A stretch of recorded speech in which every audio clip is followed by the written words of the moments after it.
السلام علیکم ورحمة الله وبرکاتو. زه یم ستاسو ورور خاورین د خاورین وایس یوټیوب چینل سره تاسو په درانه خدمت کې حاضر یم. ملګرو، په نننۍ ویډیو کې موږ تاسو ته درښیو چې څرنګه تاسو یو زبان پر بل زبان باندې ترانسلیټ کولی شئ. یعنې که یو میسج تاسو په انګریزي راځي، تاسو څرنګه په اردو باندې یا په پښتو باندې یا په بل زبان باندې ترانسلیټ کولی شئ. نو ملګرو، تر ویډیو شروع کېدو نه مخکې چېرته تر اوسه پورې تاسو زموږ چینل خاورین وایس نه وي سبسکرایب کړی، نو مهرباني وکړئ زموږ چینل خاورین وایس سبسکرایب کړئ او د سبسکرایب سره د ګنټۍ نښان باندې هم کلیک وکړئ، پر آل باندې کلیک وکړئ، ځکه چې زموږ نور هم د ټکنالوژي ویډیو تر تاسو پورې زر تر زره رارسي. او ویډیو لایک کړئ، پر لایک باندې ستاسو هېڅ خرچه هم نه راځي، بلکې صرف زموږ حوصله افزایي کېږي. ویډیو د ملګرو سره هم شیر کړئ، ځکه چې هغه هم د دې ویډیو څخه فایده واخلي. نو راځئ د ویډیو پر طرف چې ویډیو وګورو.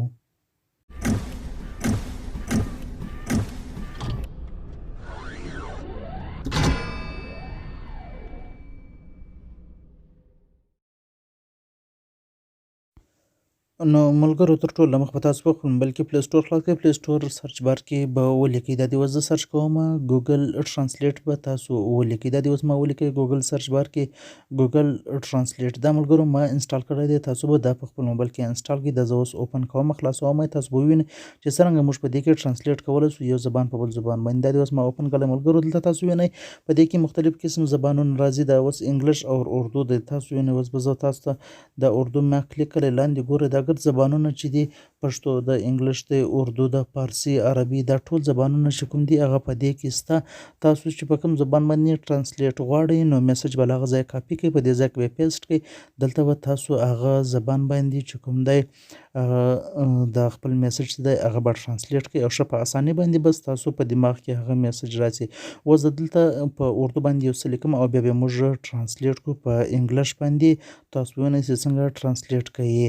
نو اوس به زه دلته په اردو باندې ولیکمه چې کیسې هو، یعنې څنګه یې، ته څنګه یې. دا اوس ما ولیکلی، نو دا به اوس موږ د انګلیش والا کاپي کړو او بیا به بیرته په اردو باندې وګورو او بیا به په پښتو باندې وګورو. نو موږ ته به معلومه شي چې څرنګه دا ټرانسلیټ کولی شي او زموږ په دماغ کې څرنګه دا خبره راځي.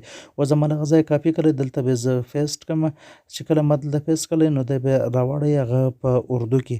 دا ګوره په اردو کې راوړل آپ کیسې هو، یعنې ته څنګه یې. دا به اوس بیرته موږ په پښتو کې هم وګورو چې آیا په پښتو کې هم د دې لفظ معنا صحیح راځي او که نه راځي. اوس زه به دا زبان بدل کړم، پښتو مې کړی. نو تاسو وینئ اوس به زه بیا په دې ځای کې پیسټ کړم.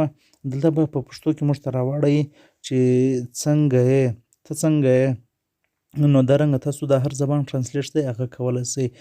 دا ګوره لیکلی دي څنګه یې، نو د هغه لفظ معنا دلته په پښتو کې هم موږ ته راوښول، په اردو کې هم راوښول، په انګلیش کې هم راوښول. دا رنګه تاسو زبان زده کولی هم شئ. اوس به زه یو واره دا بیا کاټ کړم، نو دلته به یو واره موږ بیا کې ولیکو، په اردو باندې به کې ولیکو یا به یو بل زبان کې ولیکو، هغه به موږ ته دی راوښیي.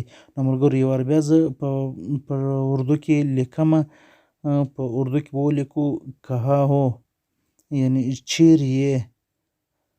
دلته به زه یو واره بیا په اردو کې ولیکم کها هو، کها هو، یعنې چیرې یې. اوس زه دا په انګلیش راولیکم، دا د انګلیش ته به زه کاپي کړم، بیا به په پښتو باندې واړو. تاسو به ووینئ چې څرنګه دا په پښتو کې هم حقیقت کې دغه معنا راوړي که دی غلطي کوي. نو دا اوس ما کاپي کړی، دلته به زه د زبان واړوم، پښتو به یې کړم. چې پښتو یې کړم نو تاسو به ټول ووینئ چې آیا په پښتو کې دا صحیح دی او که نه دی صحیح. او په دې کې خوندور اپشن دا دی چې دا وایس هم کولی شي، په دې کې د کیمرې سټینګ هم شته، که چیرې یو ځای په دا ګوره ملګرو راوړلی ته چیرې یې. نو ډېر زبردست اپلیکیشن دی د ټرانسلیټ لپاره. په دې کې د کیمرې نښان هم ځکه چې که یو ځای چیرې اردو لیکلي وي، ته په انګلیش اړول غواړې، تصویر یې واخلې، نو هغه هم اړولی شي، یا انګلیش په اردو اړئ. دا رنګه خوندورو ویډیو دپاره ملګرو زموږ چینل خاورین وایس سبسکرایب کړئ او ویډیو لایک کړئ، د ملګرو سره شیر کړئ. موږ ته راکړئ اجازت. نور پر خدای سپارم. الله حافظ.